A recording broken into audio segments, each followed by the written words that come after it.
बेंगलुरु के रामेश्वरम कैफे में धमाका करने वाले आतंकवादियों से जुड़ा बड़ा खुलासा हुआ है। 12 अप्रैल को गिरफ्तार किए गए दोनों आतंकी ब्लास्ट के बाद से बचने के लिए तरह तरह के तरीके अपना रहे थे। आतंकवादियों ने साजिश के तहत न सिर्फ अपना हुलिया बदला बल्कि अपना नाम और पहचान भी छुपाया हुआ था। हैरान करने वाली बात यह सामने आई कि एक आतंकी ने अपना नाम अनमोल कुलकर्णी रख लिया था, यानी कि खुद को वो हिंदू बताने लग गया था और इसी नाम के दम पर वो अलग अलग होटल्स में रुकता रहा।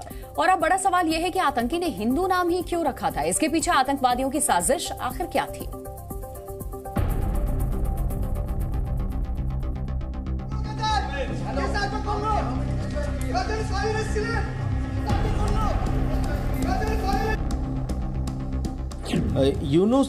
यूशाह शाहनवाज और अनमोल कुलकर्णी, इन दोनों नाम से यहां पर रजिस्टर किया गया था।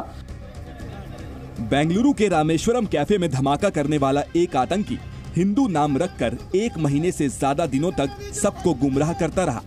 कल जब आतंकियों की गिरफ्तारी हुई तो उनकी एक और साजिश बेनकाब हुई। आतंकियों ने अपना नाम और पहचान दोनों ही बदलने की पूरी कोशिश की। 13 और 14 मार्च को दोनों आतंकी बंगाल की राजधानी कोलकाता के होटल में रुके। होटल में एक आतंकी ने अपना नाम अनमोल कुलकर्णी बताया था, जबकि दूसरे ने यूशाह शाहनवाज नाम से रजिस्टर में एंट्री की। दोनों ने आईडी प्रूफ के लिए आधार कार्ड भी फर्जी दिया।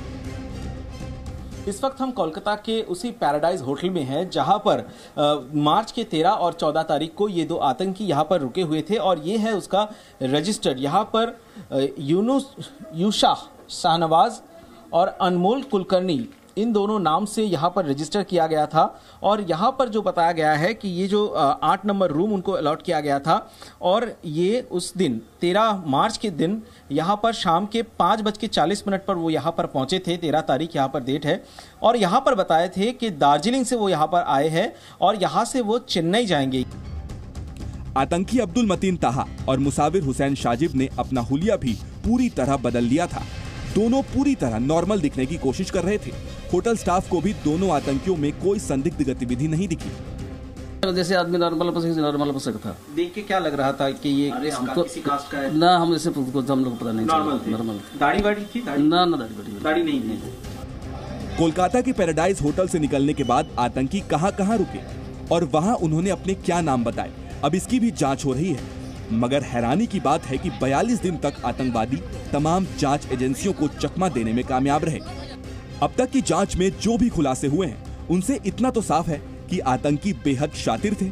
मगर बड़ा सवाल है कि होटल में रुकने के लिए हिंदू नाम का सहारा क्यों लिया? नाम बदलकर बचने की कोशिश थी या हिंदू धर्म को बदनाम करना चाहते थे? बेंगलुरु धमाके के बाद बंगाल क्यों गए और वहां उनकी मदद किसने की? सवाल ये भी है कि आतंकियों का आगे का क्या प्लान था? क्या वो किसी और शहर में भी धमाका करने की साजिश रच रहे थे?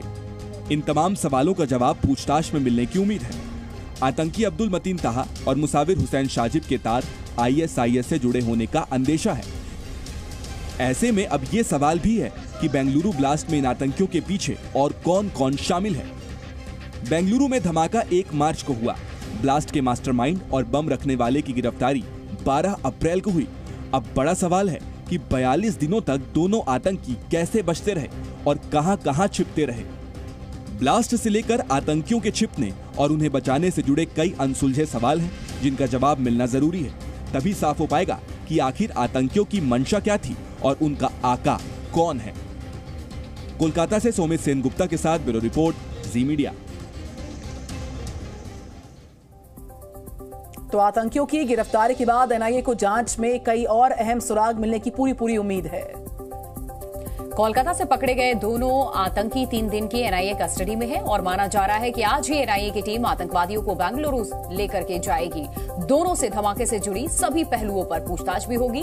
आतंकवादियों ने धमाका क्यों किया, उनका मकसद क्या था और इस साजिश में उनके साथ कौन था, इसकी भी पड़ताल NIA करेगी। तो आतंकियों का आका कौन है और इसके इशारे पर यह सब कुछ हुआ। NIA इसकी तह तक जाने वाली आतंकियों के आका की तलाश को लेकर तमाम तरह की कड़ियों को जोड़ने की कोशिशें इस पूरी छानबीन में जारी है।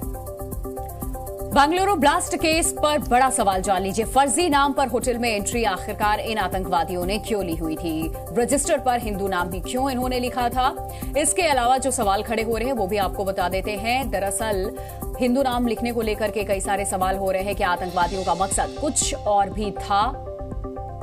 क्या किसी और साजिश को अंजाम देने वाले थे ये आतंकी? तो बेंगलुरु ब्लास्ट केस पर ये बड़े सवाल और आतंकियों की मंशा दरअसल क्या है? पहला जो वजह सामने आ रही है, जो कि हो सकती है हिंदू नाम का सहारा चूंकि लिया गया है, ये सहारा क्यों लिया गया है, इस पर भी सवालों का उठना लाजमी है। दूसरा, नाम को बदलकर बचने की कोशिश हुई है, इसके पीछे मंशा क्या हो सकती है? हिंदू धर्म को बदनाम करना इनका मकसद रहा होगा? बंगाल क्यों गए आखिरकार और कौन कौन इनके मददगार? दूसरे शहरों में भी धमाके की साजिश। जी न्यूज़।